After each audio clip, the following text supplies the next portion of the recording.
हम लोगों ने पिछली क्लास में देखा यज्ञ के बारे में भगवान स्पष्ट कर रहे हैं, यज्ञ के स्वरूप के बारे में और योगी जो यज्ञ कर रहा है, जो यज्ञ की प्रक्रिया में है, बताया 4 श्रेणियां हैं इनकी क्षत्रिय, ब्राह्मण, वैश्य, शूद्र। यह 4 श्रेणियां हैं। यह साधक के ही 4 स्तर हैं। जैसे-जैसे चित्त की अवस्थाएँ उच्चतर होती जाती हैं, जैसे-जैसे उनमें दैवी संपद का प्रादुर्भाव होता जाता है, वैसे-वैसे ये उच्च अवस्था प्राप्त होती जाती है। हवन यज्ञ करने की बात की, यज्ञ क्या है इसके बारे में बताया कि जो चित्त की अवस्था है, शूद्र की है, वैश्य की है, क्षत्रिय की है या ब्राह्मण की है। ये चित्त की अवस्था के अनुरूप स्वाधर्म पालन करना, स्वाधर्म पालन करना। अगर चित्त में दैवी संपद नहीं है, दैवीय गुण नहीं है, तो उसको प्राप्त करने के लिए क्या करना है? सेवा करना है। और दैवी संपद प्राप्त करने के लिए दैवी पूंजी भी होनी जरूरी है। हाँ? तो वैश्य श्रेणी का साधक वो है जो सेवा के द्वारा जिसने पहले अर्जित कर लिया है। रेखा जी हरिओम। जिसने दैवी संपद अर्जित किया है, अब और अर्जन कर रहा है। बताया वैश्य श्रेणी का साधक है। तो इसके अनुसार तपना, इसमें बताया कि क्षत्रिय का कर्म क्या है, ब्राह्मण का कर्म क्या है, वैश्य का कर्म क्या है, शूद्र का कर्म क्या है। ये कर्म भौतिकता के कर्म नहीं है, ये कर्म अध्यात्म के कर्म हैं। हमने इसको क्या समझ लिया कि ये भौतिकता में यही कर्म चलते हैं। तो इस प्रकार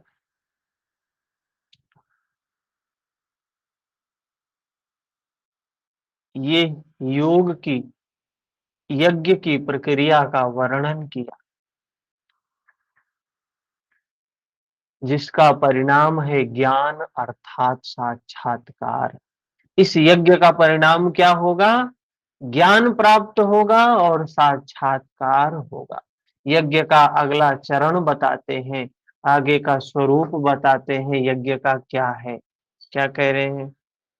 अपाने जुहति प्राणम, प्राणे पानम तथा परे, प्राणापान गतिरुद्ध्वा प्राणायाम परायणाः। बहुत से योगी अपान वायु में प्राण वायु को हवन करते हैं। प्राणायाम परायणाः। हमने कल देखा ना प्राणायाम का स्वरूप। तो देख ले यहाँ भी कि क्या योग सूत्र का प्राणायाम भगवान कृष्ण का प्राणायाम का स्वरूप मिल रहा है कि नहीं मिल रहा है। तो इसको नोट भी कर लेते हैं, रेफरेंस के लिए काम करेगा ये। 4 अध्याय में 1 नंबर श्लोक में भी कुछ बताया, फिर 29 में बोल रहे हैं, 29 में क्या कह रहे हैं कि बहुत से योगी अपान वायु में प्राण वायु को हवन करते हैं और उसी प्रकार प्राण वायु में अपान वायु को हवन करते हैं। इससे सूक्ष्म अवस्था हो जाने पर अन्य योगी जन प्राण और अपान दोनों की गति रोक कर प्राणायाम परायण हो जाते हैं। तो क्या यह बात बताया है महर्षि पतंजलि ने? चौथा अवस्था क्या बताया महर्षि पतंजलि ने? कि यह अवस्था आती है, हैं? अन्य योगी जन प्राण और अपान दोनों की गति, मतलब दोनों निर्द बताया ना। महर्षि पतंजलि क्या कह रहे हैं? बाह्य अभ्यंतर विषयाक्षेपी चतुर्थ, यही सूत्र तो बोल रहा है ना। और यही यही भी कह रहे हैं, प्राणापान गति रुद्ध्वा, ये भी वही चौथी अवस्था का वर्णन कर रहे हैं, जिसे श्री कृष्ण प्राण अपान कहते हैं, और भगवान बुद्ध जिसको आनापान कहते हैं। साधना जी हरिओम। तो देखिए, तीन महान ग्रंथ में हमको ये वर्णन मिल रहा है प्राणायाम का। भगवत गीता, योग सूत्र, भगवान बुद्ध, तीन महापुरुष तत्वदर्शी ये बात कह रहे हैं कि प्राणायाम कैसे करना है। प्राण का अपान में, अपान का प्राण में हवन करना है। हवन मतलब क्या है? बिल्कुल सजग है, प्राण आया सजग है, गया सजग है, आया गया, प्राण अपान प्राण अपान, पूरा होश है, बेहोशी में नहीं है। हवन जब करते हैं तो कैसे सजग होते हैं? आहुति डाल रहे हैं, सजग है ना, आहुति डाल रहे हैं, ये प्राण की आहुति है। प्राण जा रहा है, सजग है, आ रहा है, सजग है। महर्षि पतंजलि कह रहे सती, मतलब अवेयरनेस रखना है प्राण के प्रति,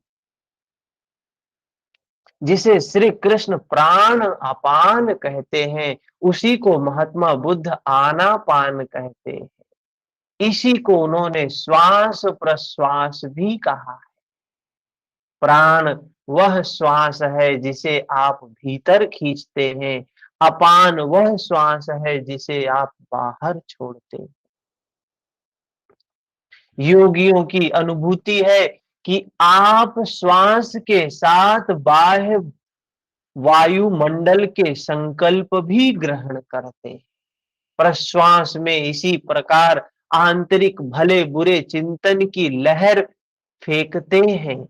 योगियों का क्या मानना है कि श्वास जब लेते हैं तो बाहर के कुछ विकार, चित्त के कुछ विकार भीतर आ जाते हैं, अंदर के बाहर चले जाते हैं।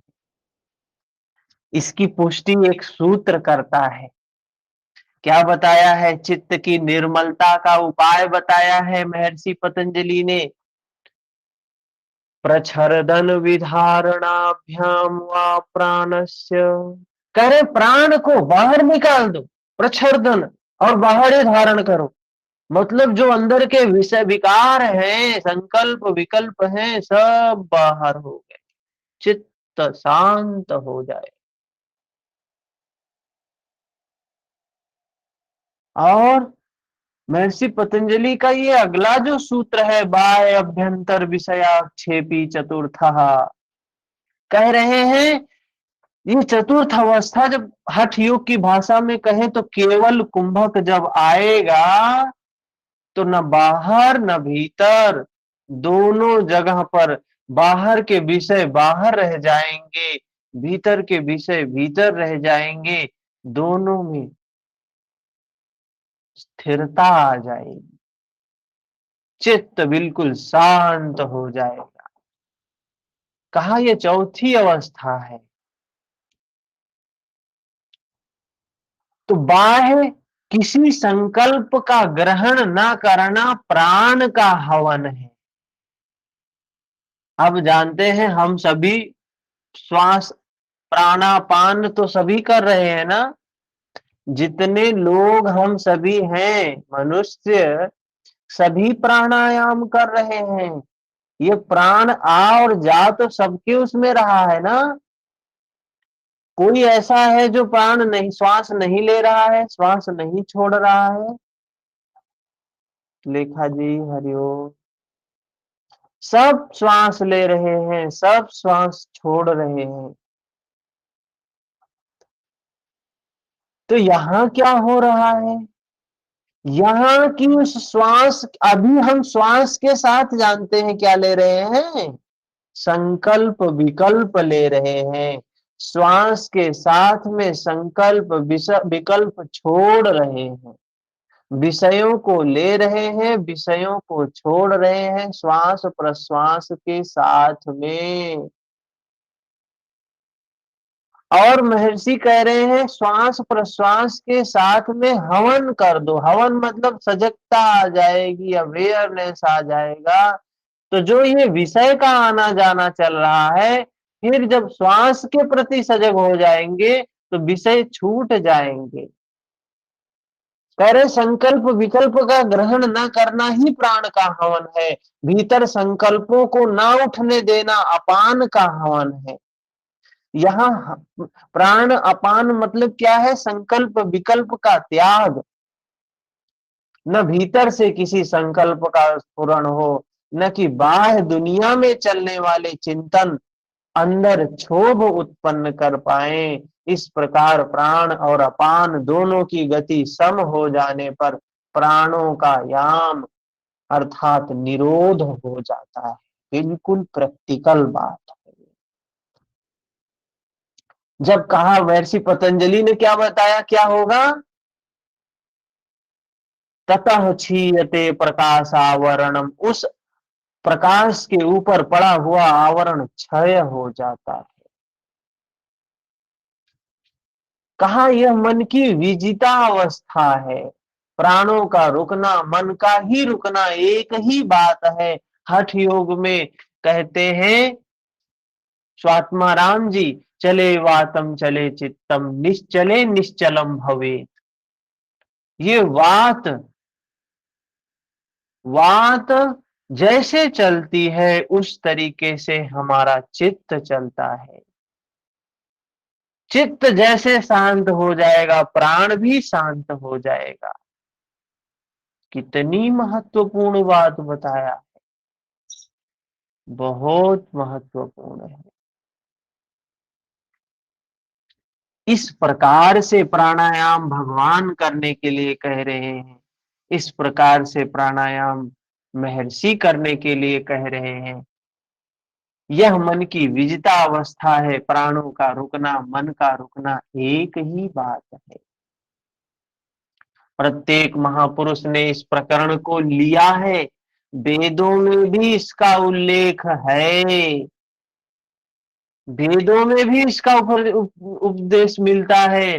चत्वारि वाक परिमिता पदानी, क्या है ये ऋग्वेद में ये रेफरेंस मिल रहा है, अथर्ववेद में रेफरेंस मिल रहा है। इसी को पूज्य महाराज जी कहा करते थे, ओ एक ही नाम चार श्रेणियों से जपा जाता है, वैखरी मध्यमा पश्यंती और परा।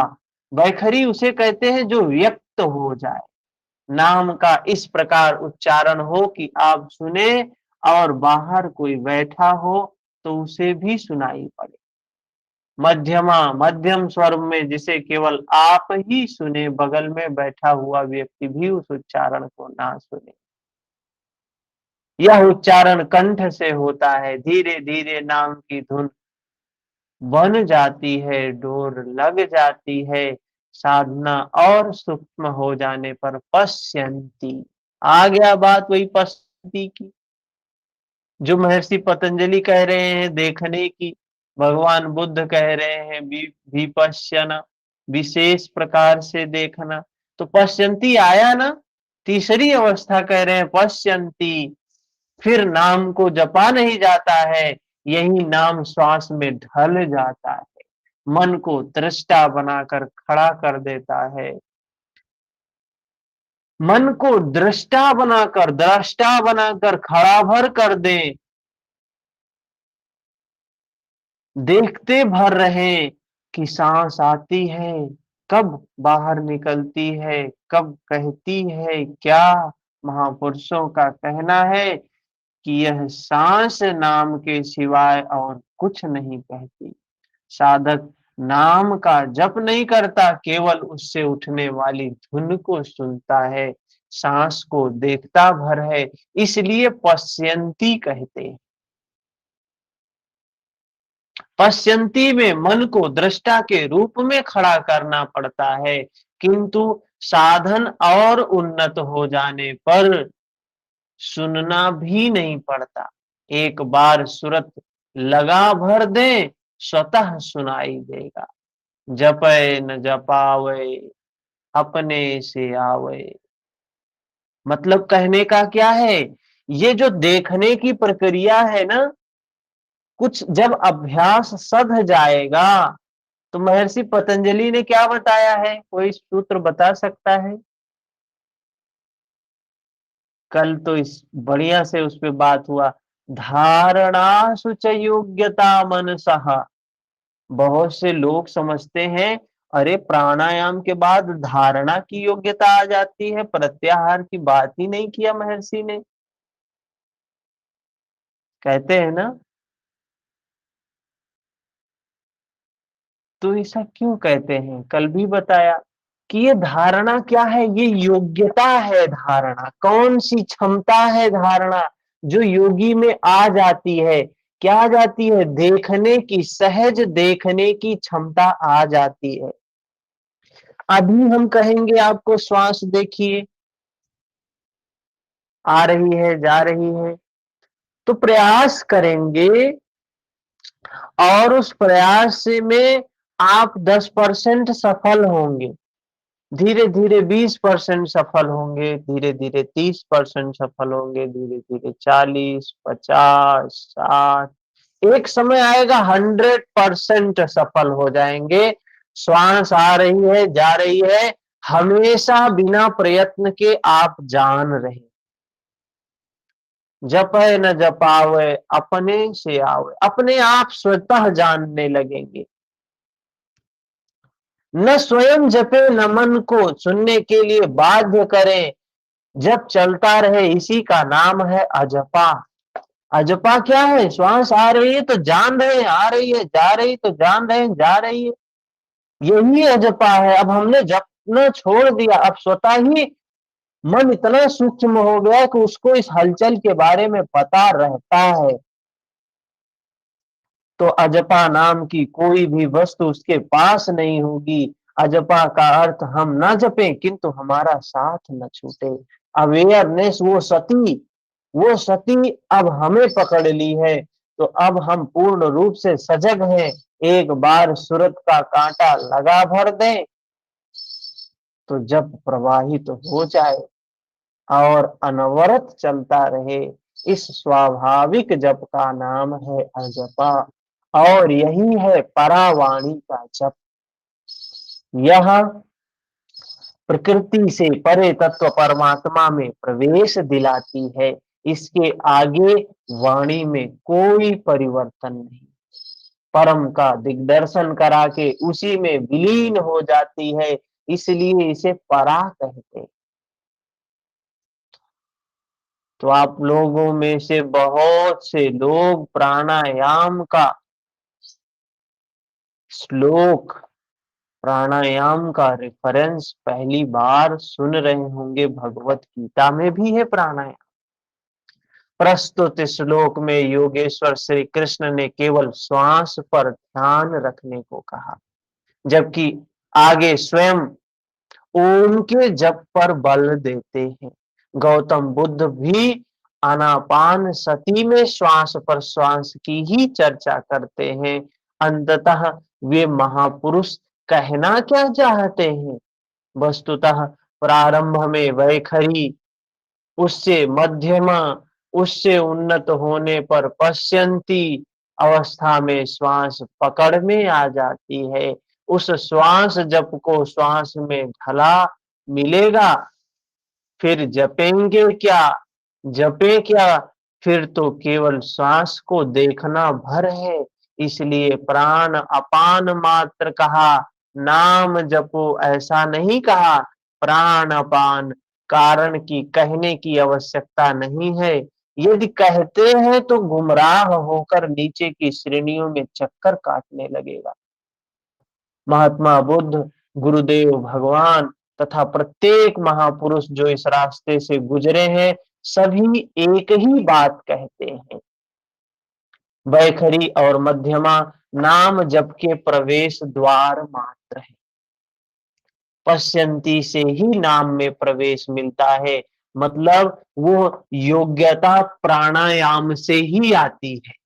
परा में नाम धारावाही हो जाता है, जिससे जप साथ नहीं छोड़ता। मन श्वास के साथ जुड़ा है, जब श्वास पर दृष्टि है, श्वास में नाम ढल चुका है, भीतर से ना तो किसी संकल्प का उत्थान है, न बाह्य वायुमंडल के संकल्प भीतर प्रवेश कर पाते हैं। यही मन की विजय की अवस्था है, इसी के साथ यज्ञ का परिणाम निकल आता है। यज्ञ का परिणाम निकल आता है। तो समझ में आया प्राणायाम का स्वरूप?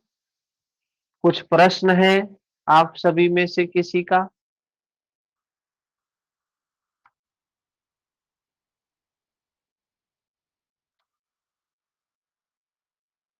इस प्रकार जब हम पढ़ते हैं कि एक ग्रंथ की बात को दूसरे ग्रंथ से कोरिलेट करते हैं, तो बात समझ में आती, नहीं सही है ये, यहाँ हमें भ्रमित नहीं किया जा रहा है। अभी हठ योग का ये के प्राणायाम से कितने लोग उसको कोरिलेट कर देते हैं, महर्षि पतंजलि के योग सूत्र के प्राणायाम, जो बिल्कुल ही क्या है, गलत है।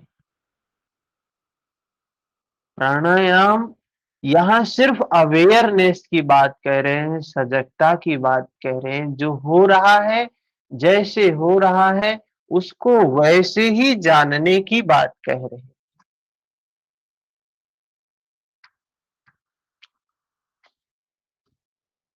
कोई प्रश्न नहीं है किसी का?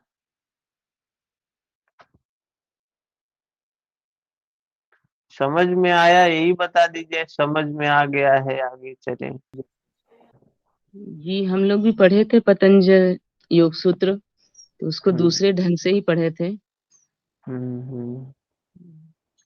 उसमें एक को अनुलोम विलोम कहा गया था, बाहर रोकना, अंदर रोकना।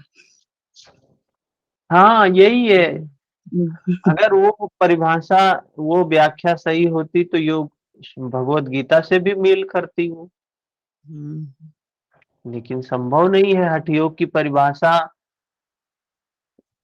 हठ योग की व्याख्या योग सूत्र से मिले और भगवत गीता से मिले, भगवान बुद्ध की वाणी से मिले, बिल्कुल सम्यक नहीं है। फिर आगे देखते हैं 30 नंबर श्लोक में,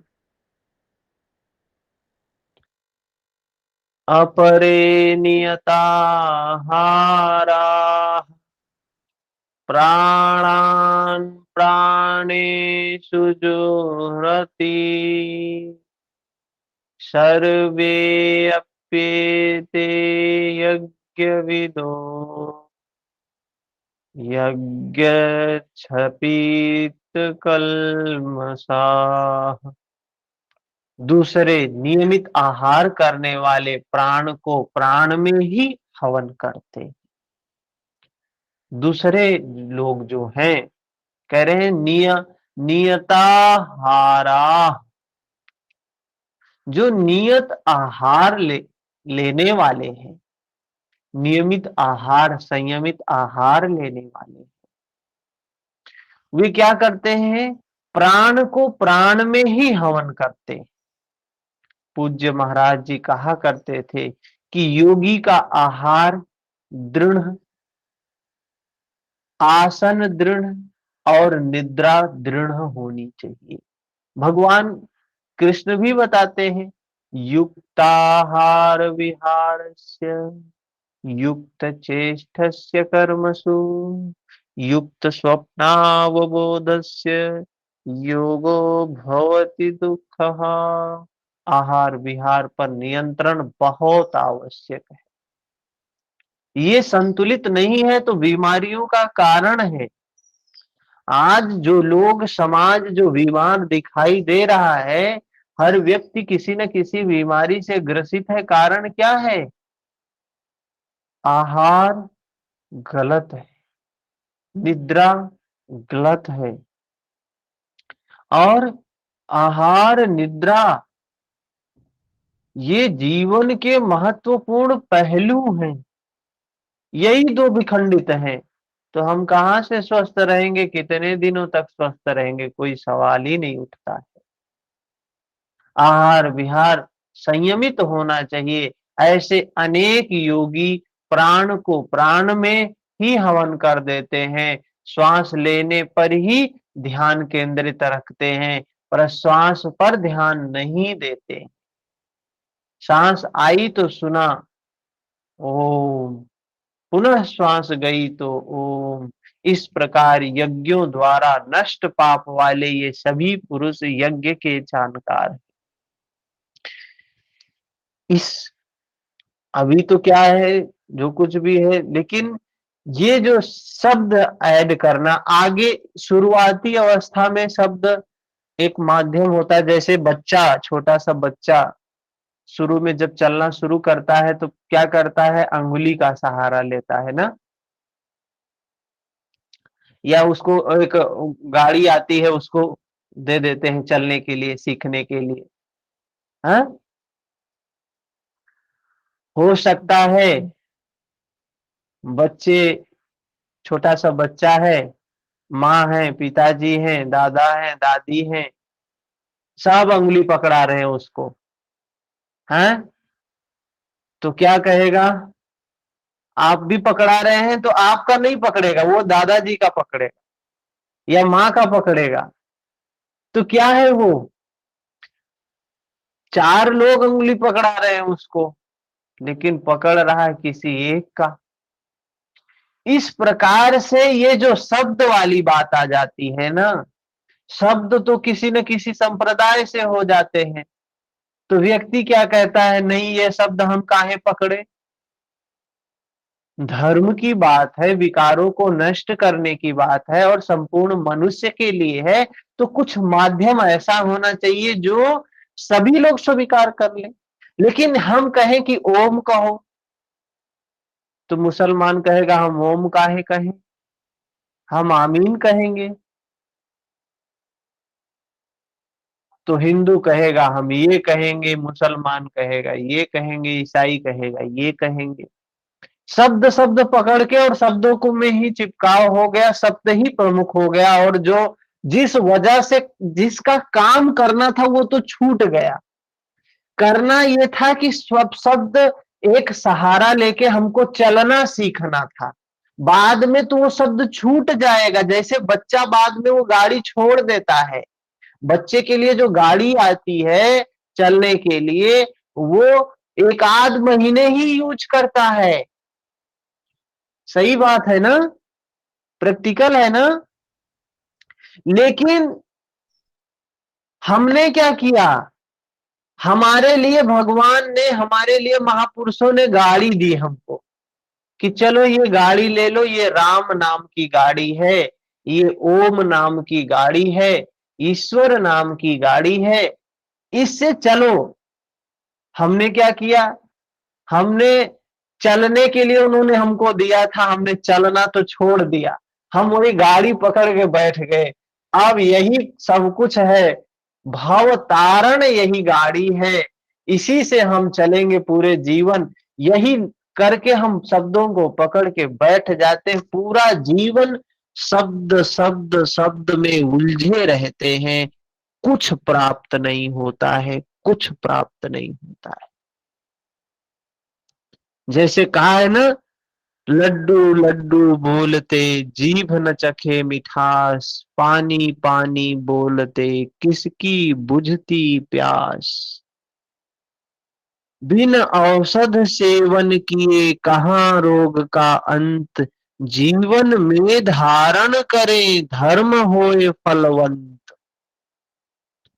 तो धारण करना तो छोड़ दिए,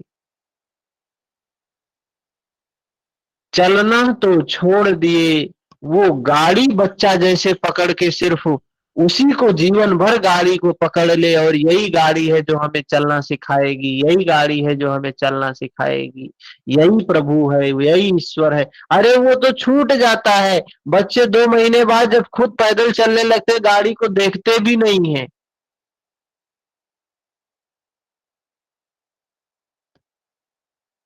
कितनी प्रैक्टिकल बात है, लेकिन अध्यात्म के नाम पे हम कैसे उलझ जाते हैं शब्दों में। शब्द छूट जाते हैं, शब्द कुछ नहीं रह जाता है, शब्द सिर्फ सहारा है। कुछ दिन हमको सहारा देता है, फिर ये छूट जाता है। कुछ कहना है किसी को इस पर?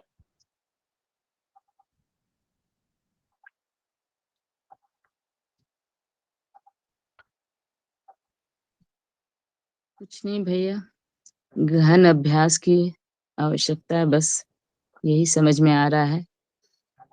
बिल्कुल, बिल्कुल। सच्चाई समझ में आ जाए यही सबसे बड़ी बात है। इस मनुष्य के जीवन में अगर सत्य समझ में आ जाए, हम लोग भी उसी में उलझे हुए हैं ना। हम लोग उसी में उलझे हुए हैं कि हमने गाड़ी हमको मिली चलने की सीखने के लिए, हमने उसको, उस सहारे को हमने रास्ता बना लिया कि यही रास्ता है और चलना छोड़ दिया। तो उद्देश्य तो प्राणायाम का है, श्वास प्रश्वास पर सजगता होने का। तो महापुरुषों ने क्या कहा कि चलो ठीक है, श्वास प्रश्वास पे शुरू में ध्यान देना कठिन है, तो ये करना कि जब श्वास आएगी तो बोलना ओम, श्वास जाएगी तो बोलना ओम। अच्छा, तो किसी ने कहा नहीं, जब आएगी तो कुछ बोलना, जब जाएगी तो कुछ बोलना। क्या बोलना? जब आएगी तो बोलना सो, जाएगी तो हम, सो हम, सो हम, इस प्रकार से बोलना।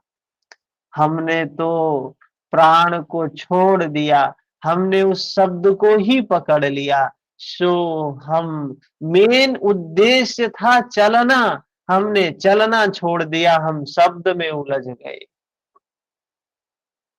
इस प्रकार यज्ञों द्वारा नष्ट पाप वाले ये सभी पुरुष यज्ञ के जानकार हैं। इन निर्दिष्ट विधियों में से यदि कहीं से भी करते हैं तो वे सभी यज्ञ के दाता हैं। अब यज्ञ का परिणाम बताते हैं, इसका परिणाम क्या होगा। क्या कह रहे हैं? यज्ञ शिष्टामृत भुजो यान्ति ब्रह्म सनातनम नायं लोकोऽस्त्य यज्ञस्य कुतोऽन्यः कुरु सतम्। कुरुश्रेष्ठ अर्जुन, कुरुश्रेष्ठ अर्जुन क्या कह रहे हैं? यज्ञ शिष्टामृत भुजो, यज्ञ जिसकी सृष्टि करता है, जिसे अवशेष छोड़ता है, वही अमृत है।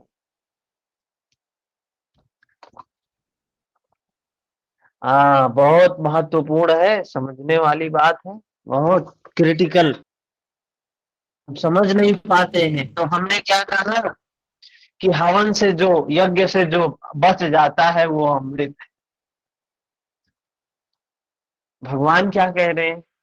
यज्ञ जिसकी सृष्टि करता है, जिसे अवशेष छोड़ता है, वह अमृत है। मतलब यज्ञ से जो कुछ उत्पन्न होता है और यज्ञ से जो कुछ बचता है, यज्ञ जिसे अवशेष छोड़ता है, वही अमृत है। भगवान कृष्ण ने अर्जुन को क्या कहा था? तू कर्म कर, तुझे क्या प्राप्त होगा? न स्वर्ग प्राप्त होगा, न इस साम्राज्य का, भौतिक जगत का तुझे साम्राज्य प्राप्त होगा, तुझे क्या प्राप्त होगा? अमृत प्राप्त होगा। मतलब जीतेगा तो अमृतत्व प्राप्त हो जाएगा, अमृत प्राप्त हो जाएगा। ये अब अमृत बता रहे हैं। अमृत क्या है? कि जो यज्ञ जिसकी सृष्टि करता है, तो यज्ञ से क्या उत्पन्न होता है? यज्ञ से तो हमने देखा था कि विकार नष्ट होते हैं, हैं? यही तो देखा था, यज्ञ से विकार नष्ट होते हैं। उसकी प्रत्यक्ष जानकारी ज्ञान है। कह रहे हैं जो अमृत प्राप्त होगा, तो भाई सारे विकार जब नष्ट हो जाएंगे, एक एक विकार जब नष्ट हो जाएगा, तो अंत में अमृत ही प्राप्त होगा। कह रहे हैं उसकी प्रत्यक्ष जानकारी ज्ञान है। उस ज्ञानामृत को भोगने अर्थात प्राप्त करने वाले योगी जन, उस ज्ञानामृत को भोगने प्राप्त करने वाले योगी जन यान्ति ब्रह्म सनातनम, शाश्वत सनातन पर ब्रह्म को प्राप्त होते। कह रहे हैं उसको जानने वाले, यज्ञ शिष्टामृत भुजो, उसको भोगने वाले, ज्ञानामृत को भोगने वाले अर्थात प्राप्त करने वाले योगी जन यान्ति ब्रह्म सनातनम, शाश्वत सनातन पर ब्रह्म को प्राप्त होते हैं। यज्ञ कोई ऐसी वस्तु है जो पूर्ण होते ही सनातन पर ब्रह्म में प्रवेश दिला देती है। यज्ञ ना करे तो आपत्ति क्या है? कोई व्यक्ति यज्ञ ना करे तो क्या आपत्ति है? इस पर श्री कृष्ण कहते हैं कि यज्ञ रहित तो पुरुष को पुनः यह मनुष्य लोक अर्थात मानव शरीर भी दुर्लभ सुलभ नहीं है। बड़े भाग्य मानुष तन पावा, सुर दुर्लभ मुनि ग्रंथन गावा। कह रहे हैं जो व्यक्ति यज्ञ नहीं करेगा उसको फिर मनुष्य शरीर नहीं प्राप्त होगा। तो सोचिए, भगवान कह रहे हैं तो झूठ नहीं बोल रहे। तो ये कौन से यज्ञ की बात कर रहे हैं? जो हम बाहर घी गुड़ तिल अनाज ये सब मिला के करते हैं, उस यज्ञ की बात कर रहे हैं? कदापि नहीं। यज्ञ अपने विकारों को नष्ट करने की बात कह रहे हैं। कह रहे हैं जो अपने विकारों को नष्ट नहीं करेगा, मतलब अपने विकारों को बढ़ाएगा बढ़ाएगा बढ़ाएगा, उसको उसको तो वही प्राप्त होने वाला। मनुष्य शरीर दुर्लभ है, अधम योनि प्राप्त होगी उसको। मनुष्य शरीर उसके लिए सुलभ नहीं होगा। फिर अन्य लोग कैसे सुखदायी होंगे? अगला प्रश्न है। उसके लिए तो तिर्यक योनियां सुरक्षित हैं, इससे अधिक कुछ नहीं। अतः यज्ञ करना मनुष्य मात्र के लिए नितांत आवश्यक है। मनुष्यों को क्या करना चाहिए? यज्ञ करना चाहिए। हमने जैसे उदाहरण बताया, बच्चे को चलने के लिए हमने गाड़ी दिया, बच्चा वही गाड़ी पकड़ के बैठ गया, जीवन भर चलना छोड़ दिया, गाड़ी पकड़ के बैठ गया। भगवान ने तो हमें यज्ञ बताया कि यज्ञ करना, और सभी मनुष्यों को करना जरूरी है। हमने क्या किया? हमने यज्ञ बाहर करना शुरू कर दिया, भीतर का यज्ञ छोड़ दिया, बाहर यज्ञ शुरू कर दिया। आज इस यज्ञ में हजारों लाखों करोड़ों करोड़ों रुपए लोग खर्च करते हैं, लेकिन उससे हमारे चित्त में क्या हुआ? बाहर की प्रकृति में हुआ, भीतर की प्रकृति में क्या हुआ? कल्याण तो भीतर की प्रकृति में होने से होगा ना। बाहर की प्रकृति में दूसरा डायमेंशन है। भीतर की प्रकृति में क्या हुआ? बुरा है ऐसा हम नहीं कहते हैं कि बाहर हवन करना बुरा है। बाहर कर रहे हैं तो बाहर की प्रकृति उससे आनंदित हो रही है, बाहर की प्रकृति स्वच्छ हो रही, बाहर के विकार निर्मल हो रहे हैं।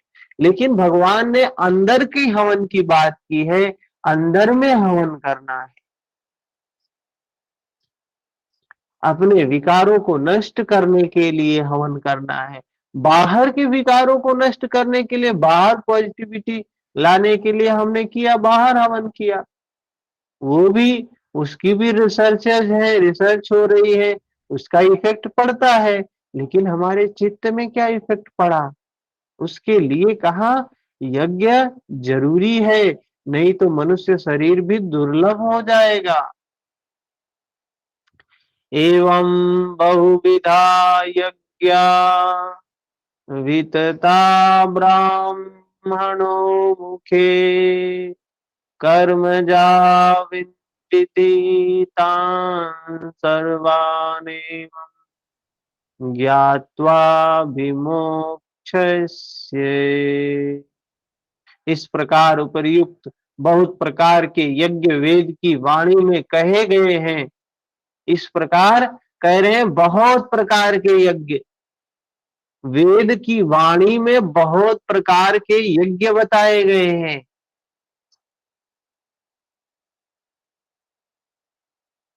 बहुविधा यज्ञ, ब्रह्म के मुख से विस्तारित हैं, उस ब्रह्म के मुख से विस्तारित हैं। प्राप्ति के पश्चात महापुरुषों के शरीर को पर ब्रह्म धारण कर लेता है। जस कह रहे हैं, जब अमृत की प्राप्ति हो जाती है तो महापुरुषों के शरीर को पर ब्रह्म धारण कर लेता है। ब्रह्म से अभिन्न अवस्था वाले उन महात्माओं की बुद्धि मात्र यंत्र होती है। कह रहे हैं, जो उस ब्रह्म से अभिन्न है, अवस्था वाले हैं, हम लोग हैं जैसे, उन महात्माओं की बुद्धि यंत्र होती है, उनके द्वारा वह ब्रह्म ही बोलता है। अच्छा, यहाँ कह रहे हैं जो ब्रह्म से अभिन्न अवस्था वाले, मतलब अभिन्न मतलब भिन्न नहीं है, अभिन्न का मतलब जो ब्रह्म से एक है। हम सभी तो अलग हैं, हमारा जुड़ाव नहीं हुआ है, हमारा कनेक्शन कटा हुआ है, हम भटक रहे हैं। कह रहे हैं जो ब्रह्म से जुड़ गए हैं, जिन्होंने उस अमृत को प्राप्त कर लिया है, उनकी वाणी से, उनकी वाणी से कौन बोलता है? वो परमात्मा ही बोलता है। उनकी वाणी में इन यज्ञों का विस्तार किया गया है। इन सब यज्ञों को तू, कह रहे हैं, कर्म जान विद्धि, कर्म से उत्पन्न हुआ जान। पहले, यही पहले भी कह आए हैं, क्या? यज्ञ कर्मसु कर्म समुद्भव, उन्हें तीसरे अध्याय के 14 नंबर श्लोक में बताया है। उन्हें इस प्रकार क्रियात्मक चलकर जान लेने पर, अभी बताया था, यज्ञ करके जिनका पाप नष्ट हो चुका है वही यज्ञ के यथार्थ ज्ञाता हैं। अर्जुन, तू विमोक्ष से, संसार बंधन से पूर्णतः छूट जाएगा। यहाँ योगेश्वर ने कर्म स्पष्ट कर दिया। वह हरकत कर्म है जिससे उपर्युक्त यज्ञ पूर्ण होता है, जिससे विकार नष्ट होते हैं, वही क्या है? यज्ञ है। अब यदि दैवी संपद का अर्जन, सदगुरु का ध्यान, इंद्रियों का संयम, श्वास का प्रश्वास में हवन, प्रश्वास का श्वास में हवन, प्राण अपान की गति का निरोध, खेती करने से होता हो, व्यापार करने से होता हो, नौकरी या राजनीति करने से होता हो, तो आप करिए। अगर चित्त की निर्मलता इन सब कामों से होता है तो करिए, शौक से करिए, फिर आपके लिए यज्ञ है। यज्ञ तो ऐसी क्रिया है जो पूर्ण होते ही तत्वतः तत्क्षण तत्क्षण पर ब्रह्म में प्रवेश दिला देती है। बाह्य किसी भी कार्य से आप तत्क्षण ब्रह्म में प्रवेश नहीं पा सकते हैं। अगर पा जाते हैं तो पाइए, करिए उसी काम को जो आप कर रहे हैं। लेकिन नहीं मिल रहा है तो जान लीजिए गलत रास्ते पर हैं। वस्तुतः यह सब के सब यज्ञ चिंतन की अनंत क्रियाएं हैं, आराधना का चित्रण है जिससे आराध्य देव विदित होता है। यज्ञ उस आराध्य तक की दूरी तय करने की निर्धारित क्रिया विशेष है। यज्ञ क्या है? एक प्रक्रिया विशेष है। यह यज्ञ श्वास प्रश्वास प्राणायाम इत्यादि जिस क्रिया से उत्पन्न होते हैं, संपन्न होते हैं, उस कार्य प्रणाली का नाम कर्म है। कर्म का शुद्ध अर्थ है साधना, आराधना, चिंतन। प्राय लोग कहते हैं कि संसार में कुछ भी किया जाए वो हो गया कर्म। सही है क्या? बिल्कुल गलत है। संसार में कुछ भी करो कर्म हो गया। कामना से रहित तो होकर कुछ भी करते जाओ, हो गया निष्काम कर्म। कोई कहता है कि अधिक लाभ के लिए विदेशी वस्त्र बेचते हैं तो आप सकामी हैं। देश सेवा के लिए स्वदेशी बेचे तो हो गए निष्काम कर्म योगी। ना, बिल्कुल नहीं। निष्ठा पूर्वक नौकरी करें, हानि लाभ की चिंता से मुक्त होकर व्यापार करें, हो गया निष्काम कर्मयोग। यही कर्मयोग का स्वरूप है। जय पराजय की भावना से मुक्त होकर युद्ध करें, चुनाव लड़ें। अरे हम तो योगी हैं, चुनाव लड़ेंगे, जीते या हारे हम तो निष्काम निष्कर्मी हैं, मरेंगे तो मुक्ति मिल जाएगी। ऐसे मुक्ति प्राप्त होना संभव है क्या? गलत दिशा में हम जा रहे हैं। हाँ, ये सारी चीजें समता में होने लगेंगी जब अंदर से विकार नष्ट हो जाएंगे। लोभ, क्रोध, मोह, ईर्ष्या, द्वेष, दुर्भावना जब हमारे चित्त से समाप्त हो जाएगी तो बाहर के ये सारे काम अच्छे होने लगेंगे। ये सब काम अच्छे होने लगेंगे। वस्तुतः ऐसा कुछ भी नहीं है। योगेश्वर श्री कृष्ण ने स्पष्ट शब्दों में बताया कि इस निष्काम कर्म में निर्धारित क्रिया एक ही है, और भगवान कृष्ण ने भी बताया है इसको। भगवान महर्षि पतंजलि ने कौन सा सूत्र दिया है, कोई बता सकता है?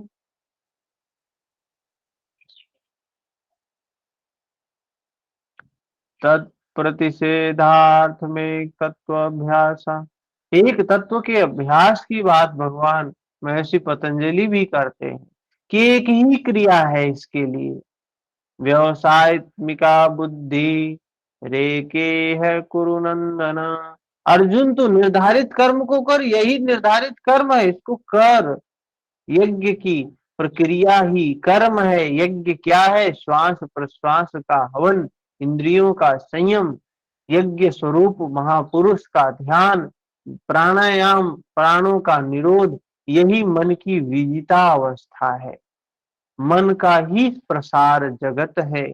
श्री कृष्ण के शब्दों में इहैव तैर्जितः सर्गो येषां साम्ये स्थितम मनः। उन पुरुषों द्वारा चराचर जगत यही जीत लिया गया जिनका मन समत्व में स्थित है। भगवान कृष्ण कह रहे हैं उसने यही विजय प्राप्त कर ली जिसने समता प्राप्त कर ली। भला मन में समत्व जगत के जीतने से क्या संबंध है? यदि जगत को जीत ही लिया तो रुका कहां पर? तब कहते हैं वह ब्रह्म निर्दोष और सम है। ईश्वर मन भी निर्दोष और समत्व की स्थिति वाला हो गया है, अतः वह ब्रह्म में स्थित हो जाता है। जिसका मन निर्मल भया, कबीरा मन निर्मल भया जैसे गंगा नीर। तो वो परमात्मा भी निर्मल है, तुम्हारा मन भी निर्मल है। बूंद में भी वही पानी है, समुद्र में भी वही पानी है। बूंद और समुद्र एक में मिल जाएंगे तो कहाँ, कौन ढूंढ सकता है उनको? लेकिन समुद्र में एक बूंद तेल का गिर जाए तो क्या उस पता नहीं चलेगा? वो तो मिलेगा नहीं ना समुद्र के जल से, वो तो अलग ही रहेगा। हम्म तो सारांशतः मन का प्रसार ही जगत है। ये जगत क्या है? हमारे मन का ही प्रसार है। चर अचर जगत की हवन सामग्री के रूप में है। मन के सर्वथा निरोध होते ही जगत का निरोध हो जाता है। मन के निरोध के साथ ही यज्ञ का परिणाम निकल आता है। यज्ञ जिसकी सृष्टि करता है, उस ज्ञानामृत का पान करने वाला पुरुष सनातन ब्रह्म में प्रविष्ट हो जाता है। उस ज्ञानामृत का पान करने वाला पुरुष सनातन ब्रह्म में प्रविष्ट हो जाता है। यही यह सभी ज्ञान ब्रह्म स्थित महापुरुषों की वाणी द्वारा कहे गए। ऐसा नहीं कि अलग अलग संप्रदायों के साधक अलग अलग प्रकार के यज्ञ करते हैं, बल्कि ये सभी एक यज्ञ एक ही साधक की ऊंची नीची अवस्थाएं हैं। यह यज्ञ जिससे होने लगे उस क्रिया का नाम है कर्म। संपूर्ण गीता में एक भी श्लोक ऐसा नहीं है जो सांसारिक कार्य व्यापारों का समर्थन करता हो। प्रायः यज्ञ का नाम आने पर लोग बाहर एक यज्ञ की वेदी बनाकर तिल जौ लेकर स्वाहा बोलते हुए हवन प्रारंभ कर देते हैं। ये क्या है? यह एक धोखा है। द्रव्य यज्ञ दूसरा है, जिसे श्री कृष्ण ने कई बार कहा। पशु बलि, वस्तुदाह इत्यादि से इसका कोई संबंध नहीं है। तो यही है, भगवान कृष्ण शुरू में ही बताया कि तत्वदर्शी को, महापुरुष को बड़ा सजग होके कर्म करना चाहिए, बड़ा फूक फूक कदम रखना चाहिए, क्योंकि उसके द्वारा की गई प्रत्येक हरकत क्या हो जाएगी? आगे वालों के लिए, पीछे वालों के लिए रास्ता बन जाएगी। भगवान ने इतना सजग होके समझाया, उसके बाद भी पूरी दुनिया उल्टा ही भागना शुरू कर दी ना। हम्म पूरी दुनिया उल्टा ही भागना शुरू कर दी। यही करो, यज्ञ करो, यज्ञ करो, यज्ञ करो, हवन करो, इसी से कल्याण होगा। कोई दुख आया, हवन करो। भगवान ने कहा विकारों को नष्ट करना यज्ञ है। तो हमारे जो कर्मकांडी जन है, उन्होंने क्या कहा? भाई उनकी तो आजीविका का साधन है, हैं? कहते हैं ना कि वर मरे चाहे कन्या, पंडित जी को किससे मतलब है? दक्षिणा से मतलब है। तो उससे उनको मतलब नहीं है कि लाभ हुआ कि नहीं लाभ हुआ। उनका तो व्यापार है, उनका तो व्यवसाय है कि ये काम करवाना है, इससे हमें अर्जन होगा धन का। लेकिन भगवान कृष्ण ने ये करने के लिए कदापि नहीं कहा है। और उन्होंने जो करने के लिए कहा, आप स्वतः ही कर सकते हैं। उस हवन को, उस यज्ञ को आप स्वतः ही कर सकते हैं, किसी से करवाने की जरूरत नहीं है। क्या यज्ञ बताया? प्राणायाम बताया, प्राण का अपान में, अपान का प्राण में। क्या है? अंतिम में उसको देखना है, पश्यंती, सजग होके देखना है। उससे, उस यज्ञ से ही हमारे विकार नष्ट होंगे। उस यज्ञ को करेंगे तो मन सूक्ष्म होगा, मन धारणा के योग्य हो जाएगा, सत्य को देखने वाला हो जाएगा, धीरे धीरे विकार नष्ट होंगे। समझ में आई बात? सर मुझे तो लगता है कि ये जो बाहरी वाला यज्ञ है उससे तो और अहंकार आता है हमारे अंदर कि इतना बड़ा यज्ञ था, इतने लोग थे, हमने इतना बड़ा यज्ञ करवाया। बिल्कुल बिल्कुल आता ही है। वहां विकार नष्ट नहीं होता, विकार और पुष्ट हो जाता है, उसको और अंदर में जगह मिल जाती है, अहंकार। हाँ, देखिए हमने कितना बड़ा यज्ञ करवाया, ये बनवाया, मंदिर बनवाया है हमने, इतना हम बड़ा यज्ञ करवाए, इतने लोगों को भोजन करवाए, क्या मिला उससे? विकार तो नष्ट हुआ नहीं। सारा खेल तो विकार को नष्ट करने के लिए था। वही बात हुई कि बच्चे को हमने चलने के लिए गाड़ी दी, बच्चा चला और छोड़ दिया, वो तो सही काम किया। लेकिन भगवान ने हमको जो चीज थमाई साधन के रूप में हमने, और जिस लिए पकड़ाई उसको छोड़ दिया, हमने साधन को पकड़ लिया और उसी को प्रतिष्ठा का सूचक बना लिया। यही चल रहा है ना समाज में। हम सभी अलग अलग जगह से जुड़े हुए हैं, कोई गुजरात से है, कोई मध्य प्रदेश से, कोई राजस्थान से, कोई दिल्ली से, कोई महाराष्ट्र से। तो देखिए सबके यहाँ यही स्थिति है। ऐसा नहीं है कि किसी एक स्पेसिफिक, किसी एक स्टेट में एक जगह पे ऐसा होता है। हर जगह यही खेल चल रहा है। तब परिणाम भी है, हर जगह के लोग दुखी भी हैं, है ना। ऐसा नहीं है कि दिल्ली वाले ज्यादा दुखी हैं, गुजरात वाले ज्यादा सुखी हैं। सारे लोग ज्यादा दुखी हैं। कारण यही है, काम गलत कर रहे हैं, गलत रास्ते पर जा रहे हैं। भगवान ने जो बताया उस रास्ते पे चलो। साधना करनी है तो यही करो। भगवान ने जो कहा यज्ञ, यज्ञ में क्या बताया, कहा प्राण प्राणायाम, प्राण और अपान के प्रति सजग हो जाओ। श्वास आ रही है, जा रही, कब तक सजग रहना है, जब तक बाहर के विषय बाहर ना रह जाएं, भीतर के विषय भीतर ना रह जाएं, जब तक वो केवल कुंभक की अवस्था ना आ जाए, प्राण सूक्ष्म ना हो जाए, तब तक करना है इसको। हाँ, 33 सर नंबर। हमारे एमपी में एक सीहोर है, वहां पे एक मंदिर है सर, वो कोई है मिश्रा जी करके। सर इतना बेवकूफ बना रहे हैं हमारे एमपी वाले लोग, तो इतना पागल हो गए हैं। कुछ भी होए बोले शिवलिंग पे ये चढ़ाओ, पढ़ाई नहीं करी हो तो भी शिवलिंग पे जाके जल चढ़ा के आओ, पास हो जाओगे। सर इतने पागल हो गए एमपी के लोग तो, और बच्चे कुछ अब सब दूर ही चल रहा है वो। हाँ, यही, ज्यादा दिन क्या किया जाए। हर व्यक्ति आसान मार्ग खोजता है ना, आसान मार्ग खोजता है। तो सबको आसान यही लगता है कि ये कह रहे हैं ऐसा हो सकता है, तो चलो भाई। इतने, और क्या है, इतने लोग कर रहे हैं तो सभी बेवकूफ तो है नहीं। हर आदमी जानते हैं क्या सोचता है, इतने लोग जा रहे हैं तो सारे बेवकूफ तो है नहीं, कुछ ना कुछ तो जरूर है यहाँ पे, इतने लोग जा रहे हैं तो हम काहे नहीं माने। और हर व्यक्ति यही सोच के जा रहा है, अपने आप को कोई देख ही नहीं रहा है।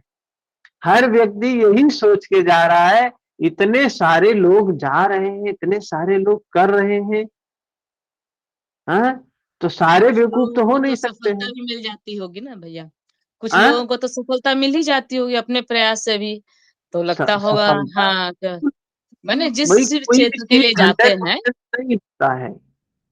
तो लगता है कि अरे उसको तो मिल गया, इतने लोग जा ही रहे हैं, मैं भी चलूं, शायद मुझे भी उसमें सफलता मिल जाए, और जो मेरा कुछ कार्य लाभ पूर्ण हो जाए। मिलता है, जो कुछ लाभ मिलता है मानसिक रूप से, वो हमारी श्रद्धा की वजह से मिलता है।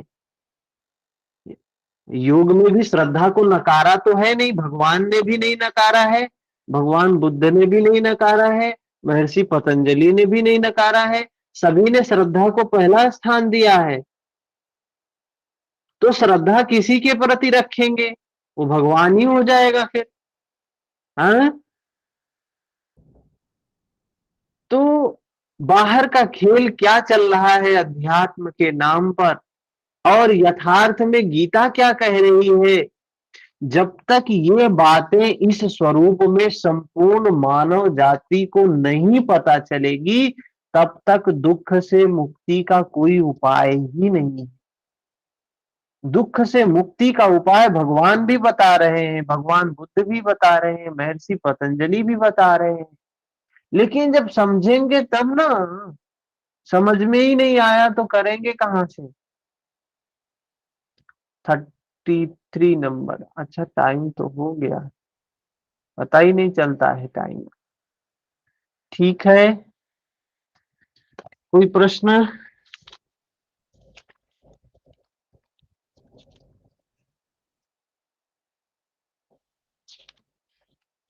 समाप्त करते हैं, कल इसे आगे करेंगे। शाम को योग सूत्र की क्लास। आज योग सूत्र में हम सभी शुरू करेंगे विभूति पाठ। ठीक है, तो सभी लोग शाम को ज्वाइन करें। दीपाली जी, हरिओम। हरिओम। हरिओम भैया। हरिओम इत्यादि।